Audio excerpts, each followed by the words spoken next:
Gênesis capítulo 4.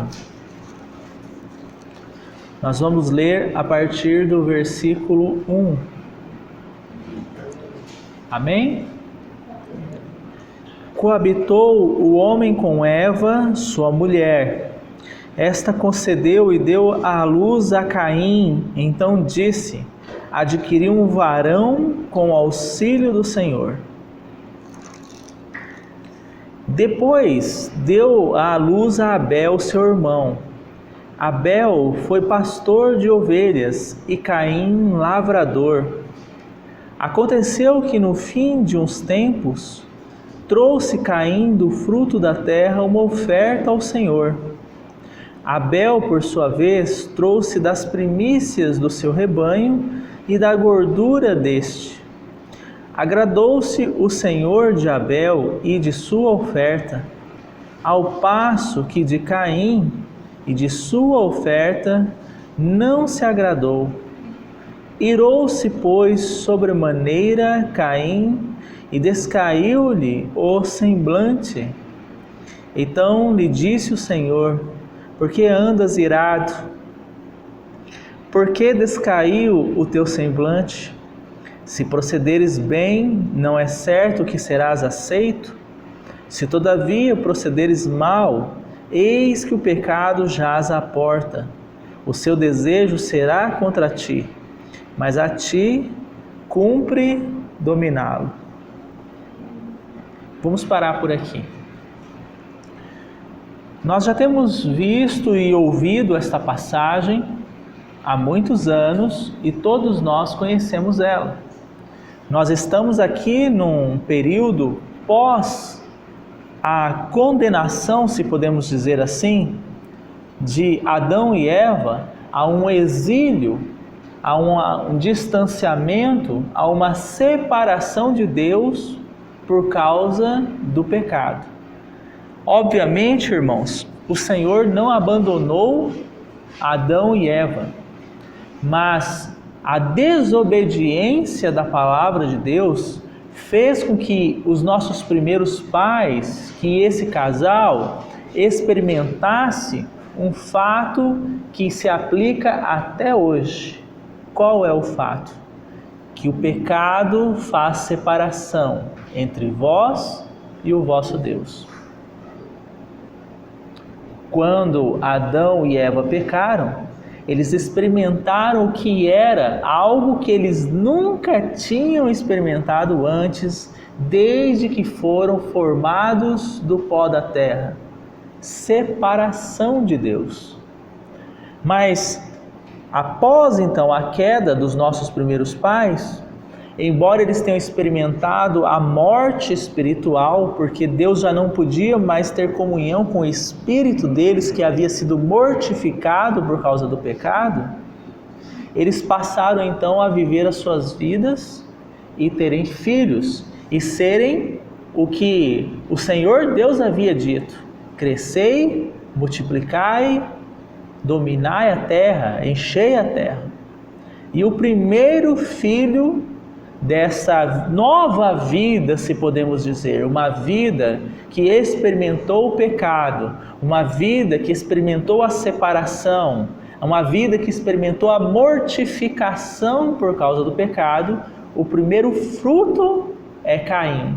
E vocês perceberam que quando Caim nasceu, a narrativa bíblica diz que então foi dito: adquiri com o auxílio do Senhor. Adquiri um varão com auxílio do Senhor, que está no versículo 1. Então Adão e Eva não se esqueceram de Deus. E eles então atribuíram o nascimento do seu primeiro filho, Caim, a uma obra que foi então realizada com o auxílio do Senhor. Deus participou, adquiri com auxílio, Deus foi o meu auxílio, Deus me ajudou. Só que o que acontece? Imagino eu que esse primeiro filho deveria ser o orgulho de Adão e Eva. O primogênito, ele era um homem então que trabalhava como seu pai Adão trabalhava. Porque no capítulo 3, irmãos, Deus fala assim para Adão: porque você ouviu a voz da sua mulher e comeu do fruto que eu disse para que você não comesse, maldita é a terra por tua causa. E em meio ao suor, em meio ao seu trabalho, você vai produzir frutos dessa terra. Então Adão recebeu então como, digamos assim, uma consequência do seu pecado, ele ser o provedor do seu sustento. E tirando o sustento daquela terra que foi amaldiçoada por causa do pecado. A palavra é tão interessante, irmãos, que fala que ele produziria o produto da sua, digamos assim, do seu sustento em meio a espinhos, cardos, abrolhos, espinhos, ou seja, é um sinal de sofrimento. E Caim herdou essa tarefa do seu pai. Assim como Adão era um agricultor, Caim também foi ser um agricultor. Então imagino que ele era o orgulho, o preferido do casal. Então a narrativa bíblica continua, espero que não esteja indo muito rápido, mas quero ser bem detalhista. A narrativa continua dizendo então que houve o nascimento de um outro filho, e esse filho não trouxe aquela palavra que foi dito para o primeiro filho, adquirir com o auxílio do Senhor. Nasceu Abel, e esse foi pastor de ovelhas. É um trabalho, irmãos, que era relegado ao filho mais novo, ao filho que não tinha tanta habilidade com a terra. Vocês lembram de Davi? Quem que era Davi? Davi também era pastor de ovelhas, franzino, magrinho. Então, enquanto todos os irmãos de Davi estavam na casa de seu pai, junto de seu pai, Davi estava no pasto, cuidando das ovelhas. Então me parece que esse trabalho de pastor era um trabalho que era relegado na ponta da fila dos filhos. Aquele que não tinha tanta habilidade para as outras coisas, ia pastorear o rebanho. Esse era Abel. Mas entre esses dois irmãos passaram a ser um símbolo para todos nós. Prestem atenção nisso. Caim e Abel são um símbolo para todos nós. Caim, então, ele é a justificação pela nossa própria força. Ele é um símbolo da autojustificação. Ou seja, Deus precisa me aceitar por aquilo que eu posso oferecer para Ele. Adquirir um varão com auxílio do Senhor. E Abel é um outro símbolo para nós também. Nós não temos nada que oferecer a Deus que possa agradá-lo. É necessário a intervenção de um inocente por nós. Então Abel, se eu pudesse resumir mais ainda para os irmãos, é como se ele representasse a falência de toda a capacidade humana. Eu nada sou, eu nada tenho, eu nada posso, eu nada consigo. Abel é a representação disso. Ao contrário, então, Caim é a representação de que eu tudo posso, eu consigo, eu tenho o melhor, eu posso oferecer o melhor. Então, uma coisa que nós precisamos perguntar para nós, irmãos, na nossa relação com Deus, nós estamos trilhando um caminho de Caim ou nós estamos trilhando o caminho de Abel? Na nossa relação todos os dias com o Senhor, estamos querendo oferecer o nosso melhor para Deus? Então esse caminho é o caminho de Caim. Mas irmão, você precisa ser mais claro para nós, como é que eu posso estar agindo dessa forma? Toda vez que você pensa assim, hoje cedo eu levantei, eu orei ao Senhor, eu li a palavra, eu não entendo que eu estou passando por tanto problema, eu busco o Senhor, eu vou nas reuniões, por que as coisas ruins só acontecem comigo?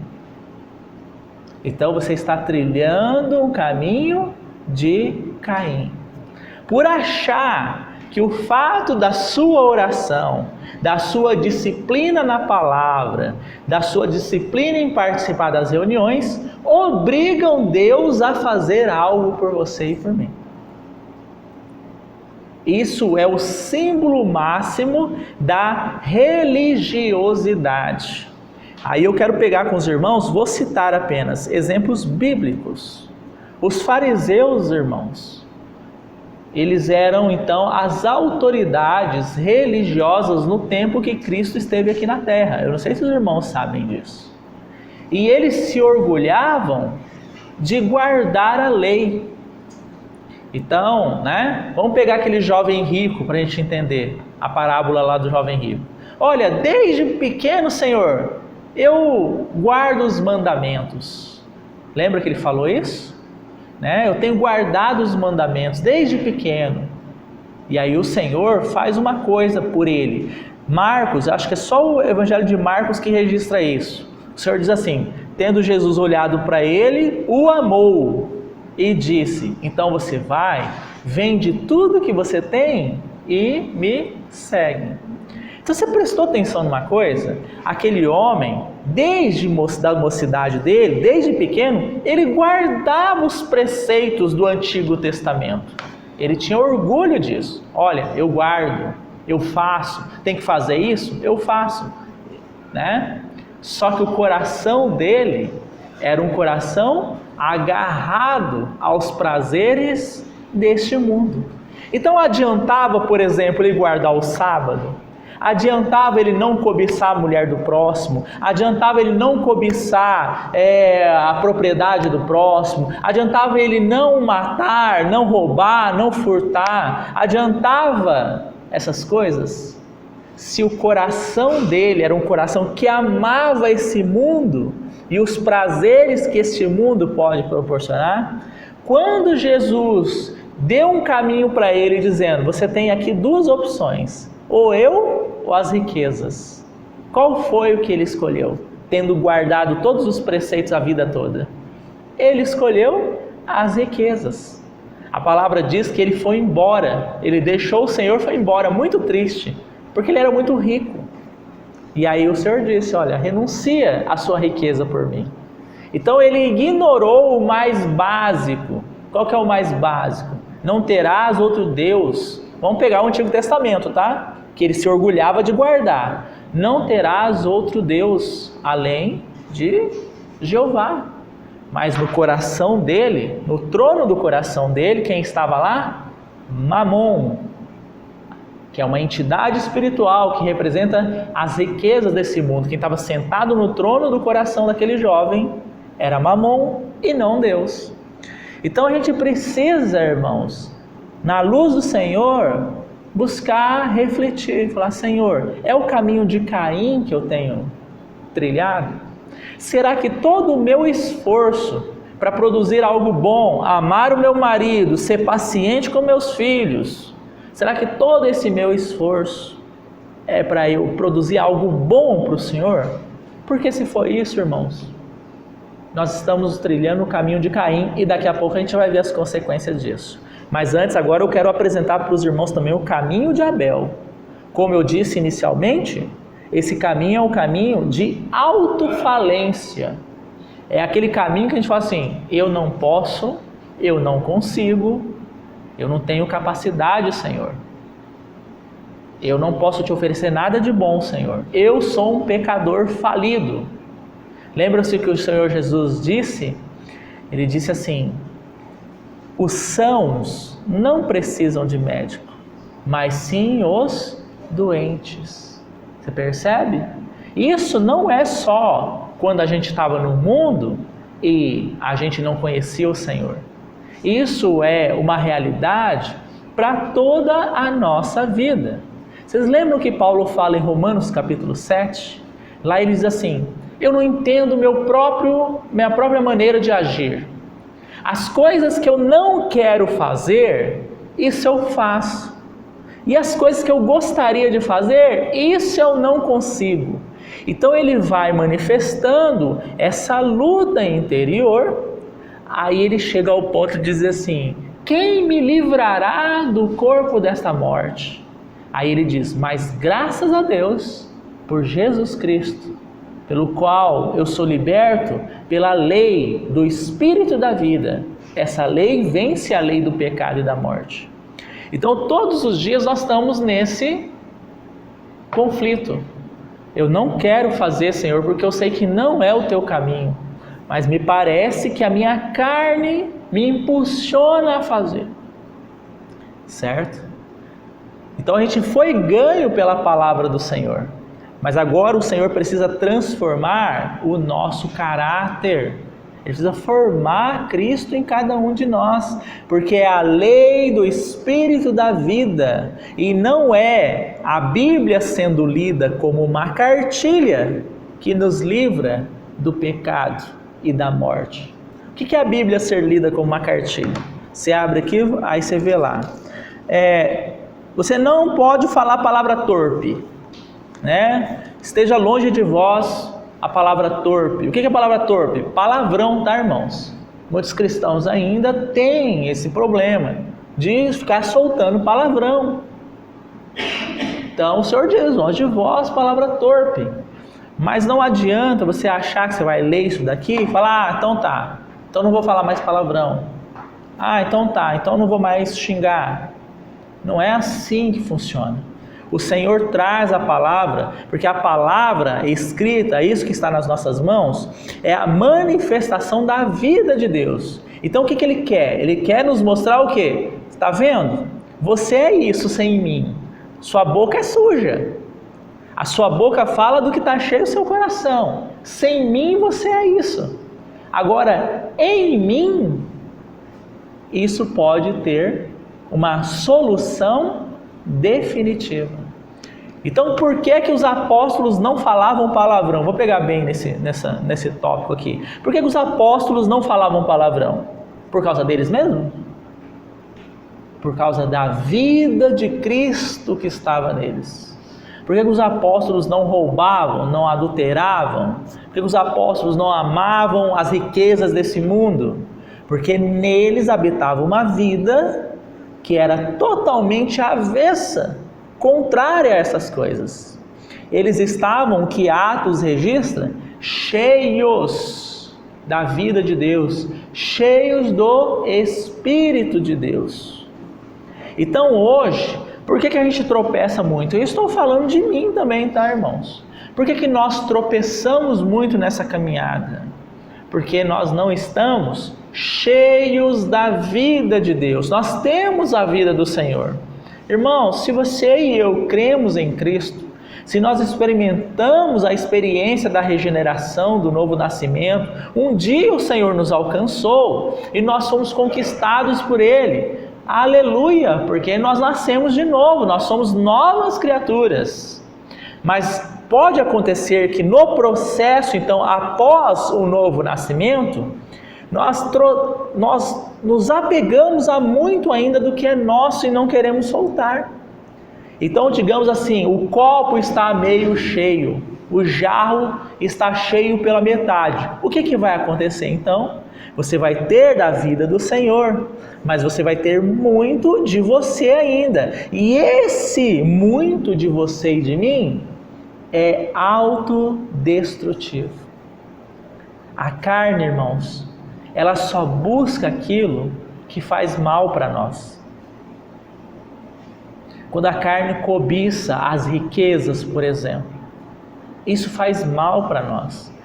Quantos homens que só trabalham foram perdendo pelo caminho? Filhos, esposa, família, porque é o negócio deles, e eu estou dizendo homens cristãos, o negócio deles era ganhar dinheiro. Está vendo como que a carne é autodestrutiva? Quando Romanos capítulo 8 fala assim, se você pender para a carne, da carne você vai colher morte. Eu posso até colocar uma outra expressão aqui para ficar mais compreensível para nós. Quando você anda pelo caminho da carne, quando você anda pelo seu eu, pelo caminho de Caim, você vai colher destruição. Destruição. né? Por mais, e aqui nós temos que reconhecer, por mais que do ponto de vista então humano seja mais prazeroso você fazer aquilo que você quer, você fazer as coisas a hora que você quer, do jeito que você quer, é muito mais prazeroso humanamente falando. Por isso que o Senhor diz assim: para vir após mim, tem que tomar a cruz. Irmãos, cruz não é algo prazeroso. Eu vejo muito cristão aí encontrando prazer na cruz. Eu não sei, de repente, então, eu acho que ele não compreendeu ainda o que é cruz. Cruz é lugar de morte. Cruz é lugar de sofrimento. Porque as coisas que você vai cobiçar, a cruz vai operar no seu coração dizendo não. E aquilo vai trazer sofrimento para você, né? De repente está um problemão ali, e você fala: eu tenho um jeito de resolver isso. É facinho, 2 palitos eu resolvo isso. Mas a cruz vai operar, vai dizer: se humilha, não vai fazer isso que você quer. Vai se humilhar, vai se dobrar, vai se prostrar diante de mim. Vai ser injustiçado, você vai ser injustiçado. Você vai ter que ficar quieto quando as pessoas estiverem falando mal de você. Aquilo dói no nosso íntimo. No nosso homem natural, aquilo dói. Por quê? Porque a cruz está cortando fundo, operando fundo em nossas vidas. Porque o Senhor sabe o que é melhor para nós, mais do que nós mesmos. Então, voltando aqui à nossa reflexão de Gênesis, nós temos o caminho de humilhação, o caminho de cruz, o caminho de negar a nós mesmos, que é o caminho de Abel, uma autofalência, reconhecermos que nós nada podemos. Tudo que nós tocamos por nós causamos morte, nós causamos destruição. O que o Senhor disse? Ele diz assim: eu sou a videira. Evangelho de João, capítulo 15. Eu sou a videira, vós são os ramos dessa videira, os galhos. Aí ele diz assim: sem mim nada podeis fazer.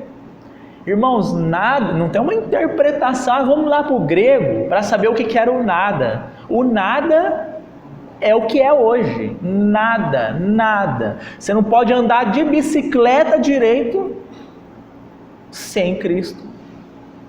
É nada, é absolutamente nada. É necessário que haja uma dependência de vida, um coração humilde na presença do Senhor. O Senhor disse, pelo seu Espírito, através do profeta: tirarei de vós o coração de pedra e colocarei em vós um coração de carne. Isso fala de humildade, porque a carne é moldável, a pedra não é moldável. A pedra, se você tentar moldar ela, você vai quebrar ela. Agora a carne, você pode moldar da maneira que você quer. Então o coração de um filho de Deus é um coração humilde, aquele coração que diz assim: Senhor, eu não sei nada, me ensina, porque eu não sei. Parece algo bobo, que todos nós já ouvimos, né, irmãos? Mas a nossa vida prática tem sido trilhada por esse caminho de Abel, ou tem sido trilhado pelo caminho de Caim. Deixa que eu resolvo, eu posso, eu sei como agradar a Deus, deixa que eu faço. Então vamos agora para as consequências dos 2 caminhos, tá? Então, avançando na nossa leitura aqui de Gênesis capítulo 4, é dito que os 2 trouxeram uma oferta ao Senhor. A primeira coisa que eu pergunto para os irmãos que estão aí me acompanhando: a oferta de Caim ou a de Abel foi uma oferta desonesta? As 2 ofertas foram honestas. Tá? Caim trapaceou alguém para conseguir aqueles frutos e trazer para o Senhor?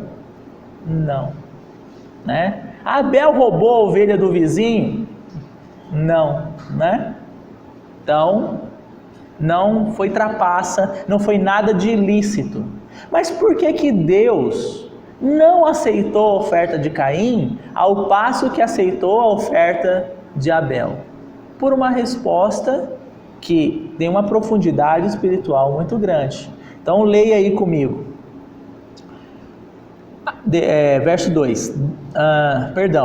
Verso 3. Aconteceu que no fim de uns tempos, trouxe Caim do fruto da terra uma oferta ao Senhor. Primeiro, qual que era a condição da terra? Amaldiçoada pelo pecado. Esse é o primeiro ponto. Mas Caim trouxe do fruto da terra uma oferta ao Senhor. Abel, por sua vez, trouxe das primícias do seu rebanho e da gordura deste.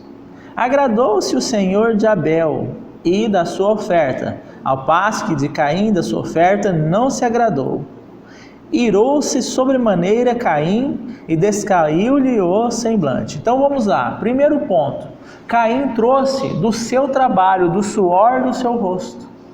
Ele trouxe a oferta, o melhor que ele pôde produzir para Deus, dos frutos de uma terra amaldiçoada. Ele sofreu, irmãos, para produzir aquele fruto. Mas o nosso sofrimento, o nosso esforço, o suor da nossa testa, em nada tem a ver com o Senhor Deus. Eu vou citar para os irmãos um exemplo disso que eu estou dizendo. Sabe como que o sacerdote ofereceu oferta ao Senhor? Tinha uma oferta específica, irmãos, que ele tinha que entrar no lugar da oferta só de calção de linho. Eu não sei se os irmãos já viram a descrição da roupa do sacerdote, do sumo sacerdote. Era, né, uma veste com os umbrais, um peitoral, pedras, né? Era uma roupa longa, uma roupa comprida. Mas quando ele ia oferecer uma oferta específica, ele tinha que tirar tudo aquilo. Era só um calçãozinho de linho, uma roupinha de linho, e o texto era muito claro porque que ele deveria usar só aquela roupa, para que ele não suasse, para que ele não transpirasse. Então quando ele ia oferecer aquela oferta pelo pecado do povo, ele não podia nem transpirar. Irmão, que loucura! Por que isso? Porque transpirar é o sinal do quê? Do trabalho humano. E ali a tipologia era o sacrifício do cordeiro. O que justificava, irmãos, o que fazia o povo aceito diante de Deus, não era o suor da testa do sacerdote, mas era a morte de um animal inocente e o sangue derramado, como uma tipologia do que Cristo faria. Então, por isso que Deus não aceitou a oferta de Caim. E por isso que Deus não aceita as ofertas dos religiosos. E por isso que Deus não vai aceitar nada que nós queiramos fazer fundamentado nessa ideia. Eu posso produzir algo bom para Deus. Agora, Deus se agradou da oferta de Abel. Obrigado, mais vezes. Se agradou da oferta de Abel. Porque o princípio Abel sofreu para que aquele animal nascesse. Quem sofreu foi a mãe do animal, né? Teve que parir o bichinho. Ele não sofreu para que aquele animal nascesse. Ele não sofreu para que aquele animal fosse gerado. Ele tão somente teve o cuidado de escolher das primícias do rebanho, ou seja, o melhor do rebanho. E aí vem o fundamento da oferta de Abel, e por isso que a oferta de Abel foi aceita, porque ali o fundamento era: um inocente vai morrer por um pecador.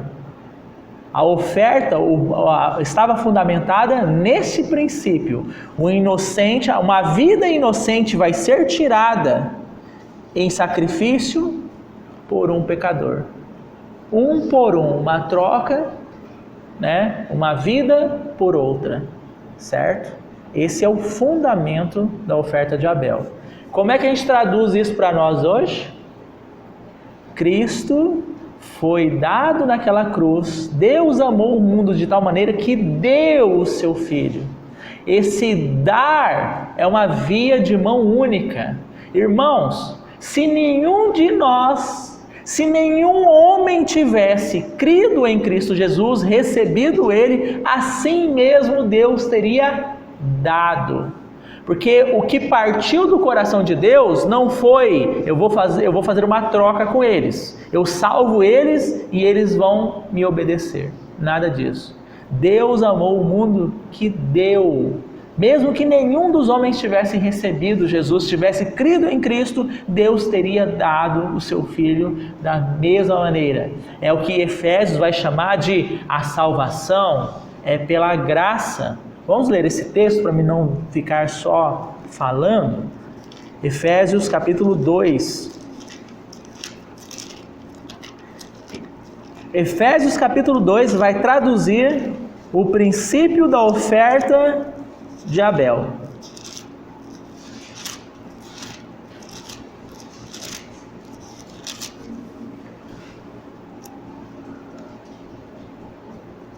A partir do verso 4, do verso 4 ao verso 10.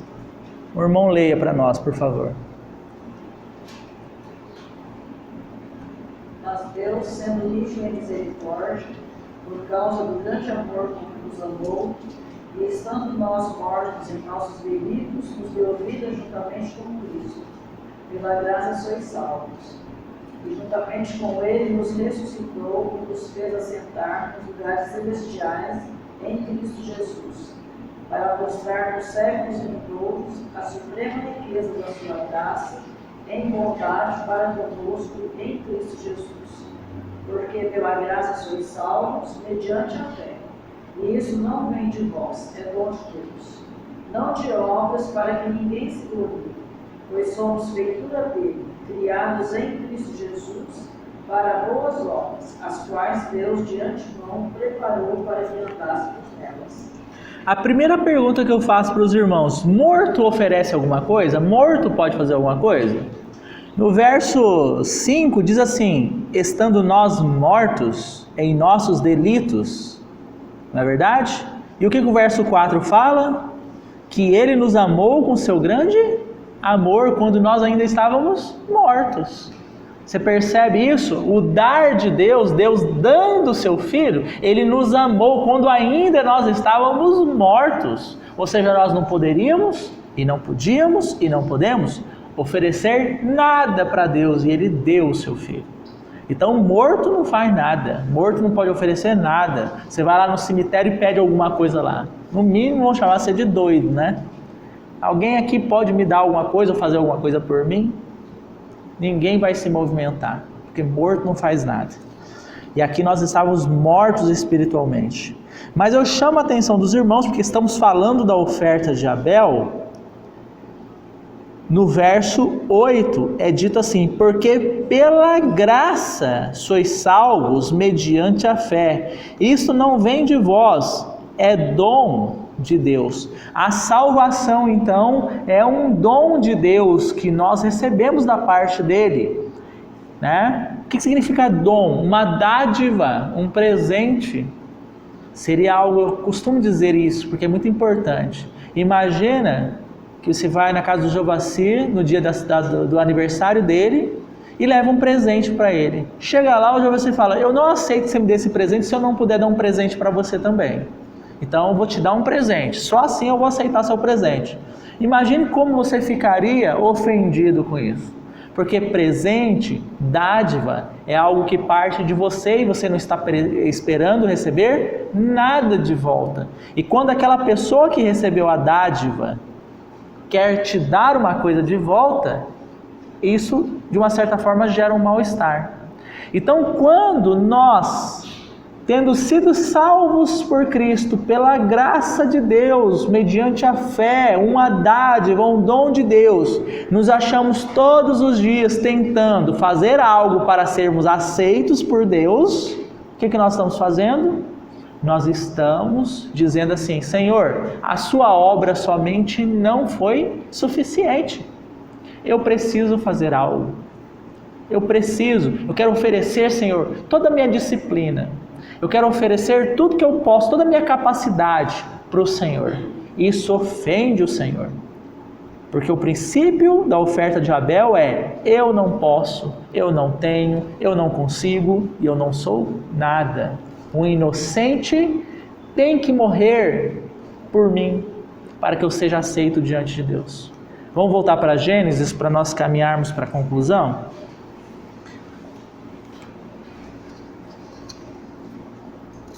Irmãos, quando você recebe algo, que você não teve que fazer nada, tão somente receber, é uma coisa. Mas quando você faz algo contando com o reconhecimento da outra pessoa, e quando não vem aquele reconhecimento, isso vai gerar em você o que gerou, e gerar em mim também, o que gerou em Caim. Vamos lá? É dito aí então, no verso 5, ao passo que de Caim, Gênesis 4, 5, ao passo que de Caim, da sua oferta, não se agradou, e olha a palavrinha aí, irou-se, pois, sobremaneira Caim, e descaiu-lhe o semblante. O que é descaiu o semblante, irmãos?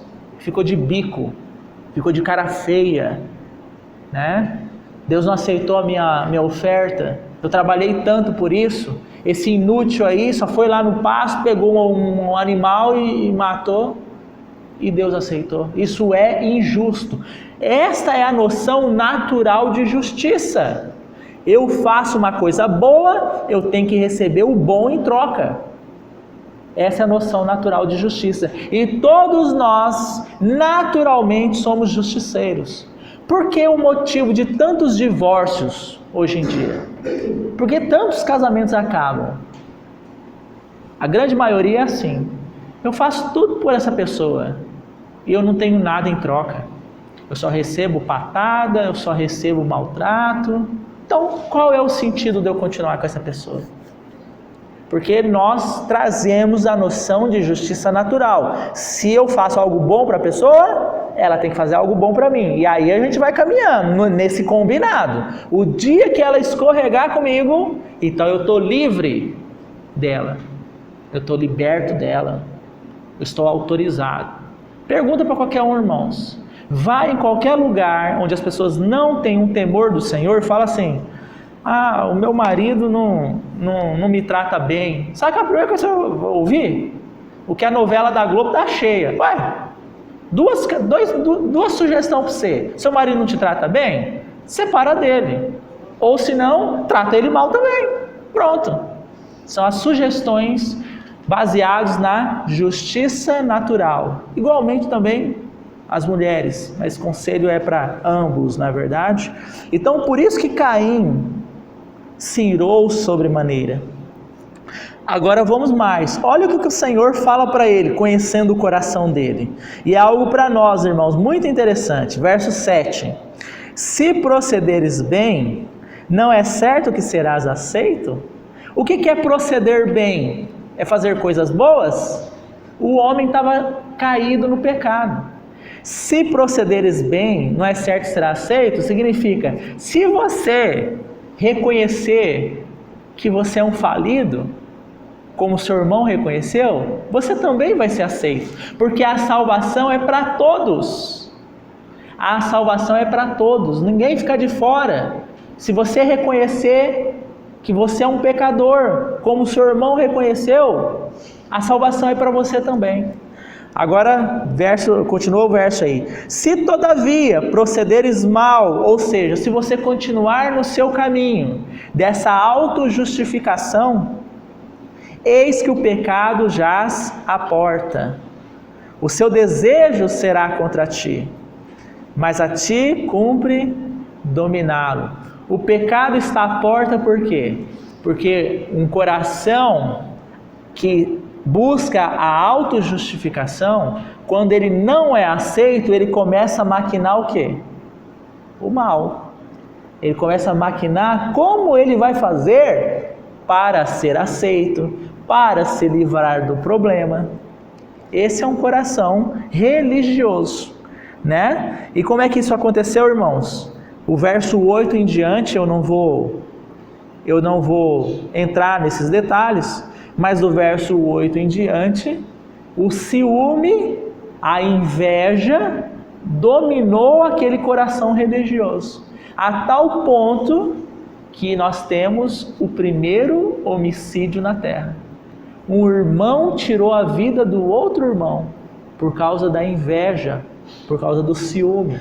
Inveja, ciúme são todos o quê? Frutos da natureza pecaminosa, frutos de uma vida que não está protegida pela vida de Deus. Todos nós aqui, se tirarmos a vida de Cristo, se nós deixarmos a vida com o Senhor, a comunhão com o Senhor, porque isso pode acontecer, nós podemos deixar a comunhão com o Senhor. A vida dele é que nos guarda dessas maldades. Se nós deixarmos, o que fica? Fica o nosso velho homem, fica o nosso homem natural. O que Paulo fala para a igreja em Corinto? Está falando para a igreja, tá? Vós sois carnais. Ou seja, se tira a proteção da vida do Senhor, se a gente age por nós mesmos, vai ficar a carne. E aí vai começar a brotar o quê? Isso aqui, ó. Inveja, ciúme, homicídio, morte, ódio, raiva e assim por diante. É o que sobra. A vida do Senhor é o que nos conserva. A vida do Senhor é o que nos protege. E nós podemos, se nós sairmos dessa proteção, são essas coisas que vão brotar. É aquilo que, para encerrar, que Pedro fala, né? Pedro, inspirado pelo Espírito, ele fala de um adágio. Ele diz assim, é aquele adágio: o cachorro voltou a comer o seu próprio vômito, e a porca, que estava limpa, voltou-se a se revolver no chiqueiro, na lama, na podridão. Então se nós deixarmos a vida de comunhão com o Senhor, quisermos ter uma vida independente do Senhor, é lá que todos nós vamos parar. Talvez não sejamos pessoas perversas, mas a carne é que vai operar em nós, em todas as nossas decisões. E o que eu disse no início da reunião, a carne traz, quem pende para a carne, colhe da carne destruição, colhe morte. Que o Senhor nos ajude, irmãos, a nós desejarmos, anelarmos o caminho de Abel e tomarmos cuidado, sermos diligentes e vigilantes para não estarmos entrando no caminho de Caim. Mesmo tendo a palavra, mesmo vindo reunir, mesmo orando, mesmo lendo a Bíblia todos os dias. Amém?